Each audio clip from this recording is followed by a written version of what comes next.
할렐루야, 주님을 찬양합니다. 우리 주님의 은혜와 평강이 넘치기를 빕니다. 오늘 우리 교회 24주년 설립 기념 감사주일입니다. 2000년 5월 21일 신당동 1723-4번지 그 막창골목 상가 2057평에서 우리 교회가 시작이 되어졌습니다. 아유, 이 세월이 벌써 20년이 넘어가면서 그래서 제가 하는 이야기가 교회는 함께 늙어가는 사람들이다, 이런 표현들을 하죠. 그때 태어나지도 않았던 우리 청소년들이 지금 저렇게 의젓하게 자라가고 있고, 또 어제는 우리 청년 또 결혼식도 있었습니다. 그래서 이 교회 안에서 우리가 주님을 섬기고 자녀를 키우고, 무엇보다 믿음 안에서 자녀들이 자라게 되는 것이 큰 복이지요. 또 이제 조금 더 살면은 손자 손녀들도 교회 안에서 믿음 가운데 잘 자라게 되면 그게 인생의 행복이고 인생의 성공이겠지요. 오늘은 이제 평상시 어쩌면 우리가 이미 잘 알고 있는 이야기를 하려고 합니다. 설교 제목은 교회는 이렇게 시작되었다, 뭐 또 다른 제목으로 이것이 교회다.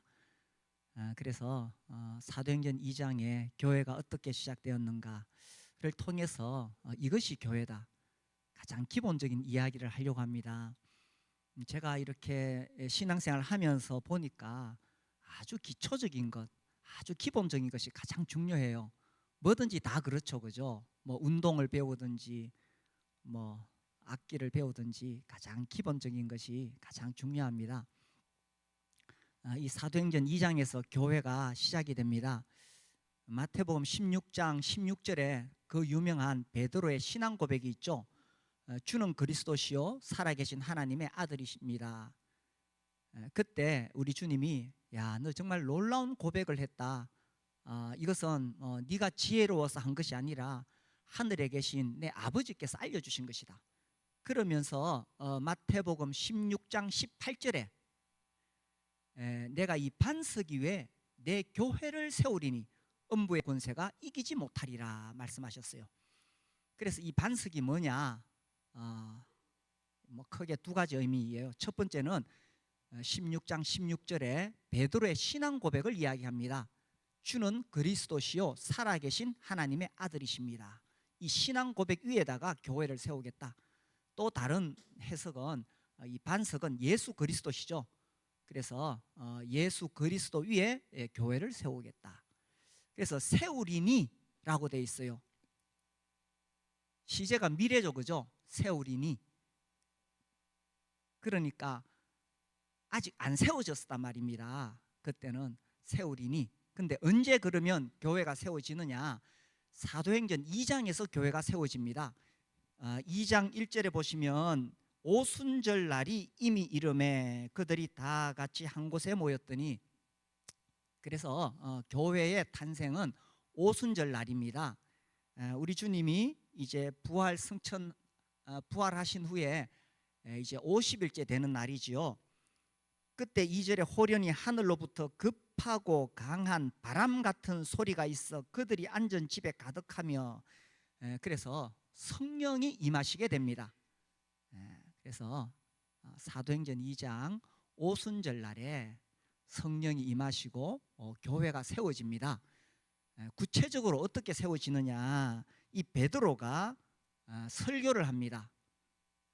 예수님이 어떤 분이신지를 전합니다. 36절, 자 36절 찾으신 분 같이 읽겠습니다. 시작. 그런즉 이스라엘 온 집은 확실히 알지니 너희가 십자가에 못 박은 이 예수를 하나님이 주와 그리스도가 되게 하셨느니라 하니라. 베드로의 고백과 같은 고백이죠.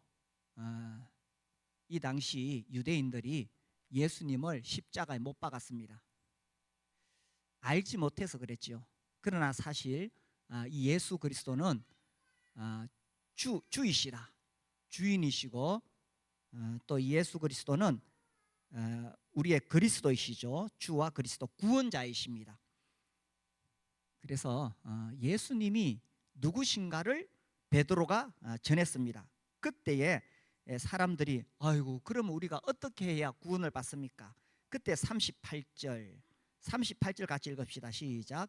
베드로가 이르되 너희가 회개하여 각각 예수 그리스도의 이름으로 세례를 받고 죄 사함을 받으라. 그리하면 성령의 선물을 받으리니. 어떻게 해야 구원을 받습니까? 했을 때 예수 그리스도를 회개를 하죠. 회개를 하고 예수 그리스도를 믿는 거죠. 믿어서 세례를 받아서 죄 사함을 받으면 그러면 구원을 받게 됩니다. 그래서 40절 같이 읽읍시다. 시작. 또 여러 말로 확정하며 권하여 이르되 너희가 이 패역한 세대에서 구원을 받으라 하니, 이 패역한 세대에서 구원을 받으라. 이 패역한 세대가 무슨 세대냐? 바로 그 당시에 예수님을 십자가에 못 박아 죽인 사람들이죠. 세상은 예수님을 거절합니다. 예수님을 거절하는 그 패역한 세대에서 이제 나와서 구원을 받으라. 그래서 41절 그 말을 받은 사람들은 세례를 받음에 이날의 신도의 수가 3천이나 더하더라. 그래서 이 베드로의 설교를 듣고 예수님을 믿은 사람들이 세례를 받아서 41절에 교회가 시작이 되는 겁니다. 그래서 우리 교회도 마찬가지로 우리 교회도 예수 그리스도를 믿고 세례를 받아 우리 교회 안에 더해질 때에 정식으로 우리 교회의 멤버가 됩니다. 교회 지체가 됩니다. 교회 형제가 되고 자매가 되는 거예요. 교회를 10년을 다녀도 회개하여 예수 그리스도를 영접하지 않으면 교회 지체가 될 수 없습니다. 입문이 안 됐는데. 그렇죠. 서울대학교 좋다고 서울대학교 10년 동안 가방 메고 다녀도 졸업장 안 줍니다. 입학을 해야 되죠. 그죠? 합격해서 입학을 해야 그 과정을 마치면 졸업장 받지. 자기 혼자 10년을 가방 메고 다녀도 졸업장 안 줍니다. 어떻게 교회의 멤버가 될 수 있느냐? 회개하여 예수 그리스도를 주님으로 모시고 세례를 받을 때에 교회의 가족이 될 수가 있다는 것입니다. 그래서 교회가 뭐냐? 교회는 구원받은 사람들의 모임입니다.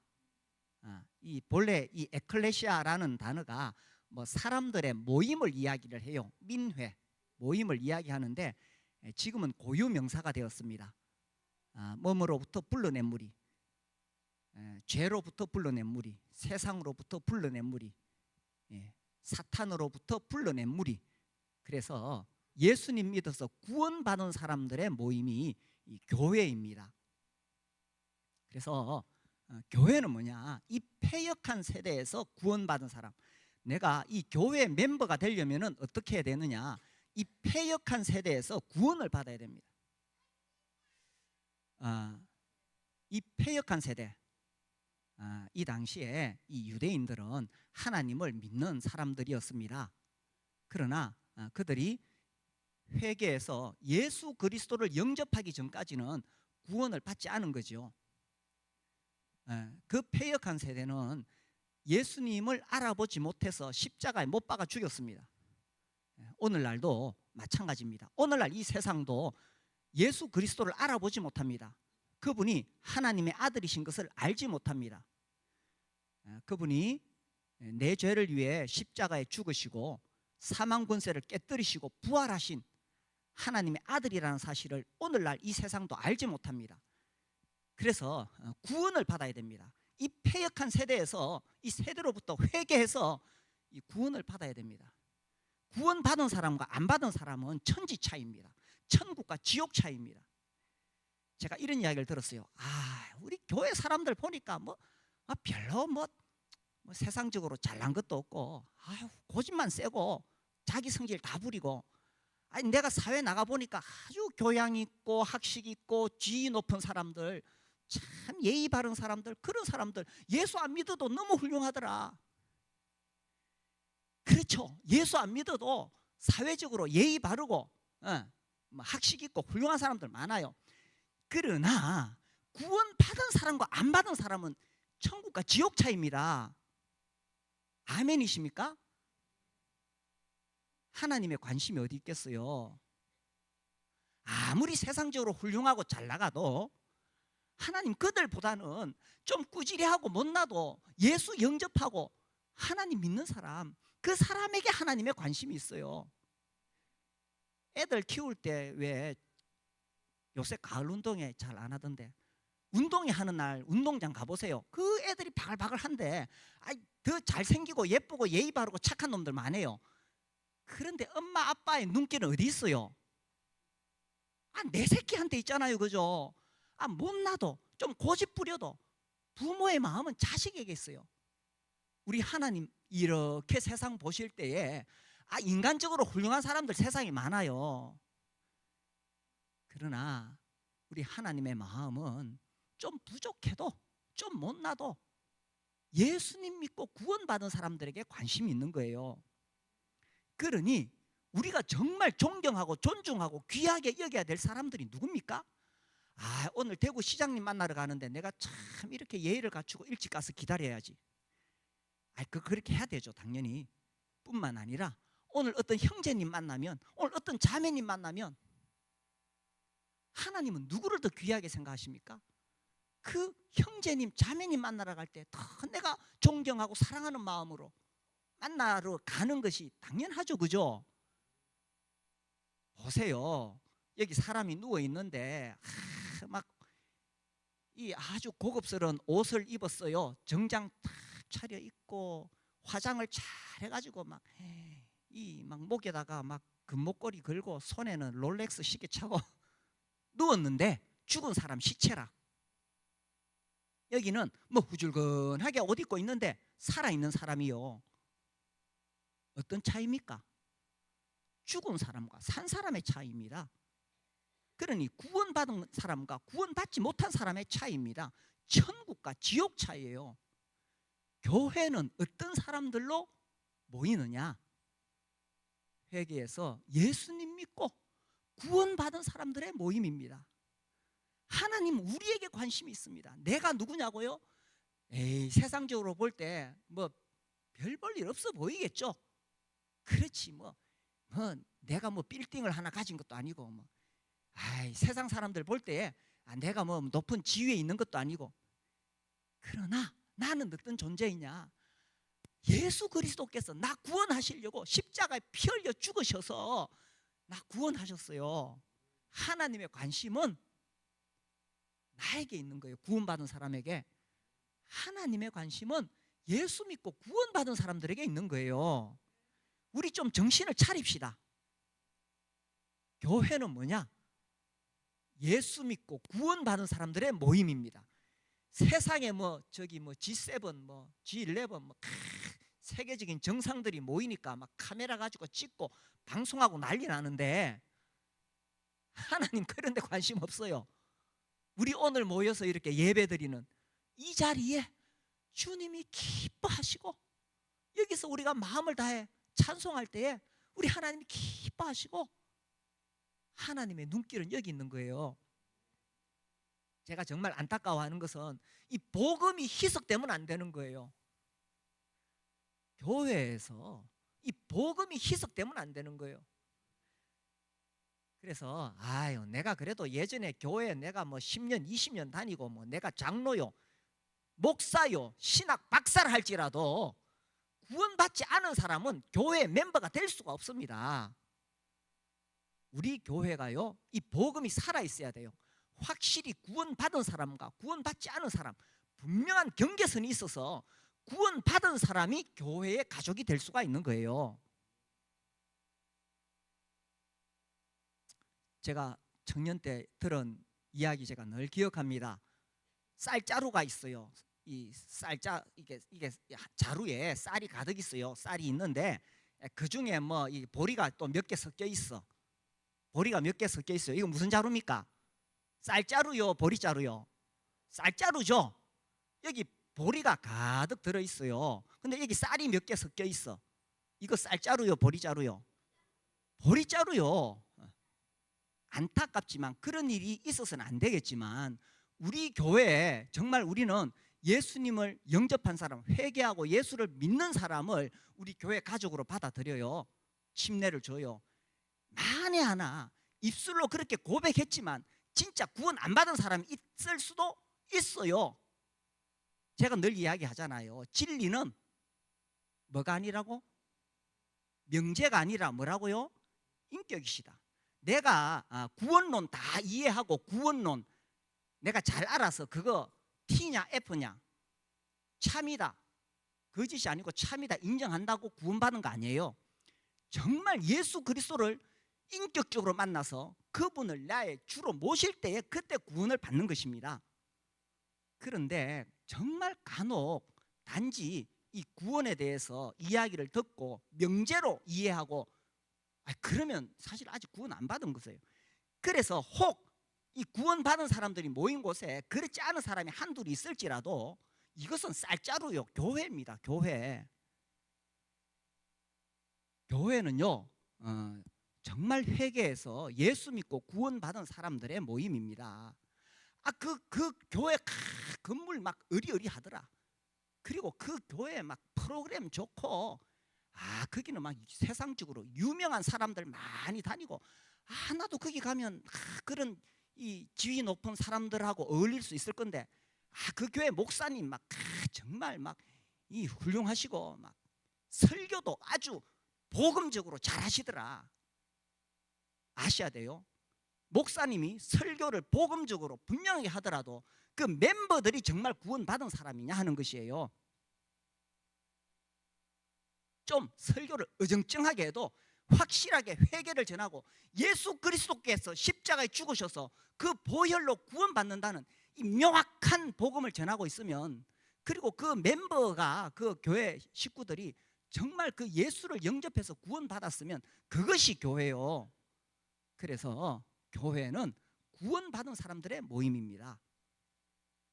나아가 그러면 교회가 존재하는 이유가 뭐냐? 교회가 존재하는 이유가 뭡니까? 대답해 보세요. 네, 영혼 구원하여 제자 삼는 거죠. 목장이 존재하는 이유도 뭡니까? 내가 구원받은 사람, 예수의 피로 구원받은 사람, 내가 존재하는 목적이 뭡니까? 우리가 목장도 하고 또 교회로 모이는데 우리끼리 구원받았다고 구원 파티 하는 것도 아닙니다. 옛날에 이런 노래 있었어요. 참 좋은 노래. 나 구원받았네, 너 구원받았네, 우리 구원받았네. 아세요? 아주 좋은 찬송이에요. 그런데 여기서 더 나아가서 우리끼리 구원 파티 하는 것이 아니라 목장이 존재하는 이유, 교회가 존재하는 이유, 내가 살아가는 이유는 내가 구원받은 데서 그치는 것이 아니라 영혼 구원하여 제자 만드는 데 있다는 사실이죠. 그래서요, 목장으로 모일 때 이 목장이 개모임 되면 안 돼요. 막 우리끼리 모여서 친목 도모하고 막 뭐 그거 필요합니다. 필요해요. 제가 그 자체를 완전히 무시하는 것은 아니에요. 그러나 우리끼리 모여서 재미있는 거기서 그치면 안 된다는 거예요. 왜 우리끼리 그렇게 재미있게 하느냐? 우리가 이렇게 재미있어야 새로운 영혼들이 여기 와서 또 더 잘 정착을 하니까. 그래서 이 목표가 분명해야 됩니다. 우리 교회가 존재하는 이유가 뭐냐? 우리가 나아갈 길이 분명해야 됩니다. 그거는 우리끼리 구원 파티하고 그게 아니라 교회가 존재하는 목적은 영혼 구원하여 제자 만드는 겁니다. 우리 교회에 이제 여러 부서들이 있고 많은 사역 행사가 있어요. 그래서 우리 집사 형제님들 모인 자리에서 제가 그럽니다. 이 이제 각자 맡은 사역이 있으니까 이거 참 잘해 보시려고. 정말 훌륭해요. 우리 교회 우리 집사로 섬기시는 분들 정말 귀한 분들이에요. 근데 제가 그분들에게 계속 이야기합니다. 건물, 이거 뭐 더 건물 꾸미려고 하지 말자. 뭐 부서지면 보수해야 되지만 건물, 어떤 행사, 물론 많은 친교 행사 필요하죠. 그런데 우리 교회 재정 어디에 초점을 맞춰서 써야 되느냐? 영혼 구원하여 제자 만드는데 여기다가 우리 교회 재정 투자해야 되지. 우리의 모든 이 건물, 행사, 또 뭐 이런 친교, 이 모든 것이 결국은 영혼 구원하여 제자 만드는 대로 그리로 가기 위한 것이에요. 우리 좀 불편해도 돼요.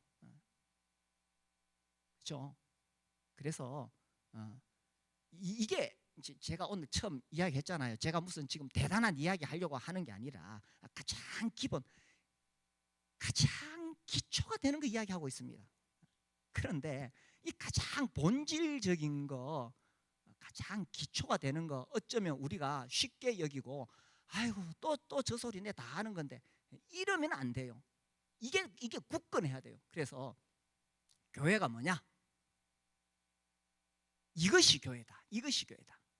구원받은 사람의 모임이에요. 교회는. 교회가 존재하는 목적은 뭐냐? 영혼 구원하여 제자 만드는 것이다. 오늘 24년전 맞이해서 제가 다시 기본으로 와야겠다는 생각이 들어요. 자, 그 다음에 이제 두 번째로 구원받은 사람은 어떠냐? 자, 42절 봅시다. 이 유명한 말씀이죠. 42절 우리 같이 한번 읽어봅시다. 시작.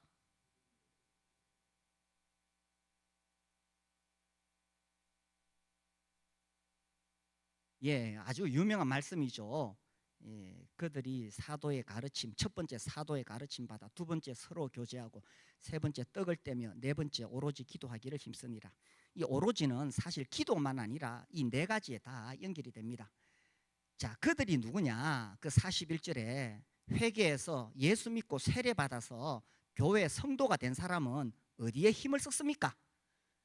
1번 주식, 2번 취미 활동, 3번 자식 성공시키기, 4번 이 네 가지. 답은 대답을 안 하시네. 내 혼자 신났구나 지금. 어디에 힘썼어요? 사도의 가르침, 서로 교제하고 떡을 떼고 기도하는데 힘썼어요. 구원받은 사람이 어디에 힘씁니까? 구원받은 사람이 주식에 힘씁니까? 구원받은 사람이 취미 활동에 힘씁니까? 구원받은 사람이 내 자식 인서울 시키려고 거기 힘씁니까? 이게 정말 구원이 뭔지 몰라서 그래요. 이 구원받았다는 것이 얼마나 놀라운 것인지 모르니까. 구원받은 사람은요, 첫 번째로 사도의 가르침을 받습니다. 하나님 말씀을 배운다는 것이지요. 저는 특히 이 시대는 세계관의 싸움이라고 생각합니다. 성경적 세계관과 인본주의, 세속주의 세계관의 싸움입니다. 이 패역한 세대에서 구원을 받으라. 이 패역한 세대가 뭐냐?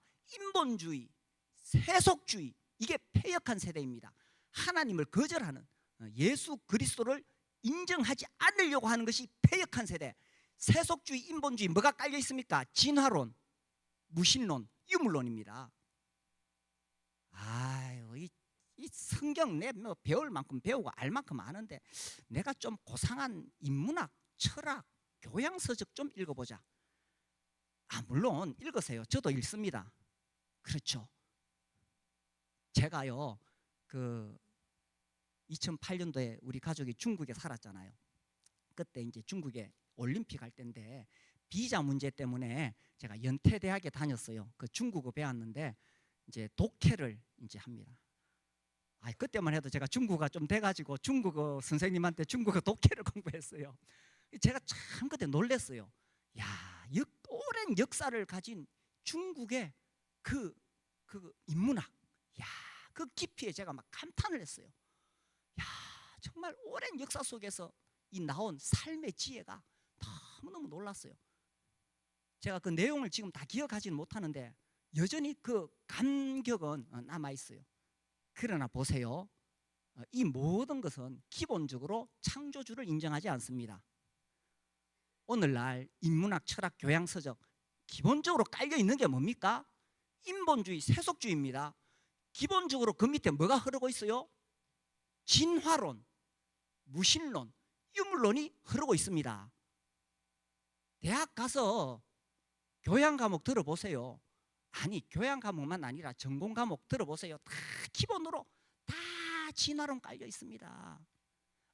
배우지 말라는 뜻이 아니에요. 이거 배워야 돼. 우리 학생들 배워야 돼. 배워야 내가 이길 수가 있어. 그래서요, 나도 모르게 자꾸 그것만 더 많이 들으면 나도 모르게 이 세속주의, 인본주의, 하나님 중심이 아니라, 아니 주일날은 하나님 중심이지, 교회 오면 예수님 찬양해. 근데 세상 나가서 계속 거기 물드니까 나도 모르게 인본주의, 세속주의, 이 하나님을 대적하는 인본주의 속으로 팍 이 사탄이 교묘하게 파고 들어오는 게 뭔지 아세요? 야, 정말 저는 그게 너무너무 이 사탄의 지혜로운 전략. 창조주 하나님을 거부하기 위해서 이 모든 이 인간 이 세계관에 파고드는 굉장히 교묘한 거요. 동성애입니다. 아니 그게 무슨 큰 문제냐? 심각한 문제입니다. 우리 8월 달에 동성애 특강 5회 합니다. 우리나라는요, 이거 강화하려고 국가인권위원회가 있습니다. 아, 멋있어 보이죠? 인권위원회. 이 사람들이 동성애 반대 못하도록 계속 교육시키고 법을 만들어가고 있습니다. 우리가 정신 차려야 합니다. 지금은 세계관의 싸움입니다. 창조주 하나님을 경외하는 성경적 세계관이 있고, 인본주의, 세속주의라는 것은 뭐 이렇게 뭐 더럽다, 뭐 이 불경건하다 그런 뜻이 아니에요. 세속주의라는 말은 신본주의에 반대하는 인본주의를 세속주의라 그래요. 이 양쪽 진영의 세계관 싸움입니다. 그래서 저는 교회에서 우리 성도들이 계속 하나님 말씀 공부해야 된다고 강조하고 있잖아요. 봄학기, 가을학기 공부하지요. 네. 우리 수요일날 또 성경 공부해가지요. 네. 또 주일 오후에 특강 해가지요. 네. 또 계속 복음 전하지요. 네. 그래서 세계관 싸움입니다. 우리 자녀들은 사실상 다 우리 청소년들 다 이 인본주의, 세속주의에 계속 그 교육 속에 살아가고 있습니다. 그래서 부모들이 더 많이 알아야 되고 공부해야 되고 우리 자녀들 잘 이끌어 가야 되겠죠. 자, 첫 번째 사도의 가르침에 힘썼다. 두 번째 뭐예요? 두 번째 뭡니까? 저는 사실 처음에 성경 읽을 때 이게 좀 이해가 안 됐어요. 아니 사도의 가르침을 받아서 기도하기를 힘쓰거든지 뭐 떡을 떼야 되는데 뭐 서로 교제하고 뭐 서로 만나서 이야기하고 노닥거리란 말이냐. 제가 젊을 때는요 책상에서 성경을 공부했어요. 이제 신앙생활을 계속 하면서 또 살아보면서 특히 목회를 하면서 이 하나님 말씀의 깊이를 점점 더 깨닫게 됩니다. 두 번째로 나오는 게 뭐냐 하면 서로 교제함이에요. 왜 그럴까요? 사도의 가르침을 받는 것은 너무 중요하죠. 그런데 두 번째로 왜 이게 나오느냐? 왜 나오겠어요? 중요하니까. 사도의 가르침 받은 다음에 진짜 중요한 게 서로 교제하는 거니까, 중요하니까. 그렇죠, 그죠? 신앙생활 오래 하신 분들은 이게 얼마나 중요한지 아시죠? 신앙생활 내 혼자 못합니다. 아무리 내가 신령해도 내 혼자 신앙생활 못합니다. 개인주의, 오늘날 이 세상은 끝없이 개인주의로 흘러가는데 하나님은 교회를 세우셨어요. 공동체를 세우셨어요. 함께 교제하면서 거기서 내 신앙을 지키고 다른 사람 섬기고 또 복음을 전할 힘을 얻도록 하나님은 이 교회를 공동체로 세우셨어요. 그래서 교회는 자꾸 모이는 겁니다.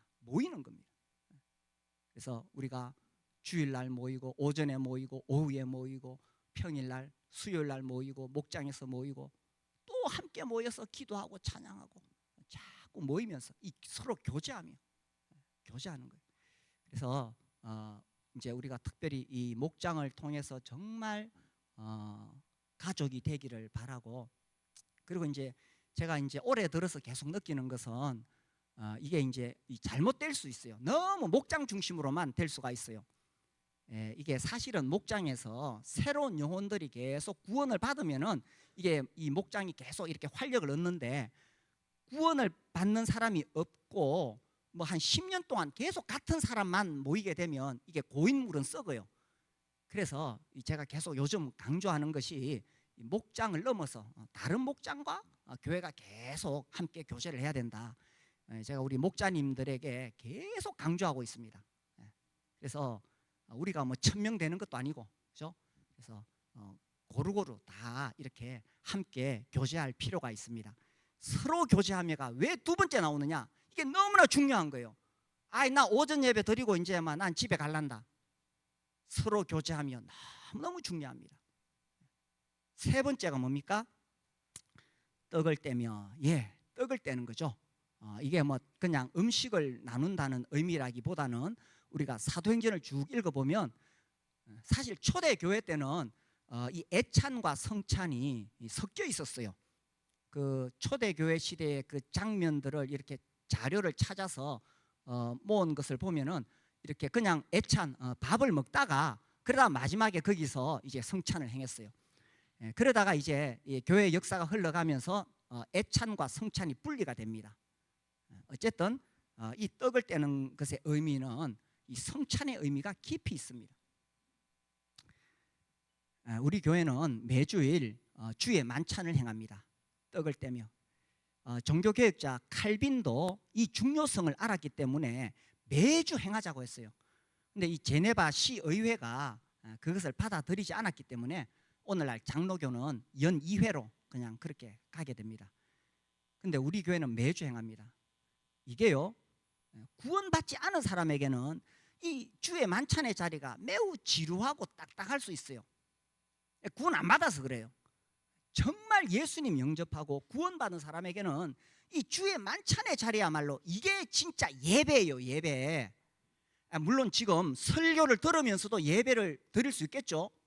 그러나 이런 것은 어떤 면에서 보면은 약간 수동적이잖아요, 그죠? 제가 하나님 말씀을 전하면 듣는 입장이잖아요. 주의 만찬의 자리는 어떤 자리냐? 내가 하나님께 드리는 겁니다. 이게 예배잖아요. 내가 하나님께 드려야 되잖아요. 하나님을 높이고 나를 구원하신 예수 그리스도께 감사하고 찬양하고 내가 하나님께 드리잖아요. 이게 예배예요, 예배. 그래서 이건 구원받지 않은 사람은 이해를 못해요. 우리가 떡을 돌리고 이렇게 잔을 돌릴 때 이 배경 찬송이 나오고 그때 우리가 침묵하잖아요. 침묵하십니까? 구원받은 사람은 그때 다시 십자가 앞에 나아갑니다. 우리 주님이 그 십자가를 지고 가시는 장면을 머릿속에서 그리며 우리 주님 쓰러질 때 채찍에 맞으시는 장면을 그려보는 거예요. 그리고 그 나무에 못 박히는 장면을 우리가 그려보는 거예요. 우리가 떡을 뗄 때에 주님이 이렇게 십자가에 매달려서 몸이 찢기셨다는 것을 묵상하면서 떡을 떼는 겁니다.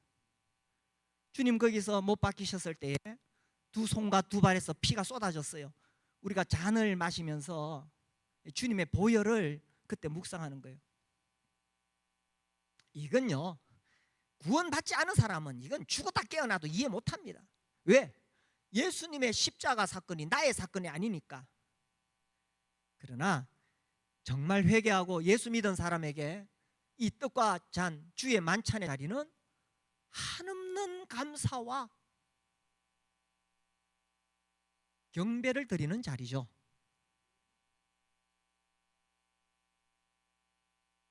주님, 나 같은 죄인을 위해서 그 고난을 다 당하셨습니까? 그래서 우리가 예배하는 자리, 주의 만찬의 자리, 구원받은 사람만이 알 수 있는 비밀입니다. 자, 네 번째가 뭡니까? 오로지 기도하기를 힘쓰니라. 기도하는 것 중요성은 뭐 말할 수 없이 다 중요하죠, 그죠? 그래서 근데 이제 이 문맥을 쭉 보면은 이때 무슨 기도를 했을까? 그 배경을 생각할 때에 하나님 병 낫게 해주십시오. 하나님 사업 잘 되게 해주십시오. 자식 잘 되게 해주십시오. 이 문맥상 볼 때 그런 기도는 아니었던 것 같아요. 그렇겠죠, 그죠? 이때 이 기도는 뭐냐 하면 하나님과 예수님과 영적인 교통을 하는 자리였을 거예요. 하나님을 찬양하고 나를 위해 죽으시고 부활하신 예수 그리스도께 감사하고 내가 마음을 드리고 주님의 음성을 듣고 여기서 이 기도는 뭐 그냥 뭐 이렇게 필요를 구하는 기도라기보다는 주님과의 깊은 영적인 그 교제를 나누는 그런 기도 같아요. 그래서 이게 구원받은 사람들이 힘쓰는 거죠. 물론 이제 우리가 기도할 때는 뭐 병 낫게 해주세요, 뭐 필요한 거 다 구할 수 있습니다. 다 할 수 있습니다. 그런데 여기서는 정말 더 깊은 기도를 드렸을 거라고 여겨져요. 그래서 교회는 구원받은 사람들의 모임이고 구원받은 사람들은 어디에 힘쓰느냐? 여기에 힘쓰는 겁니다. 자, 그렇게 했을 때 놀라운 역사가 일어나요. 우리 그 밑에 46절, 47절을 한번 읽어봅시다. 우리 같이 읽읍시다. 46절 시작.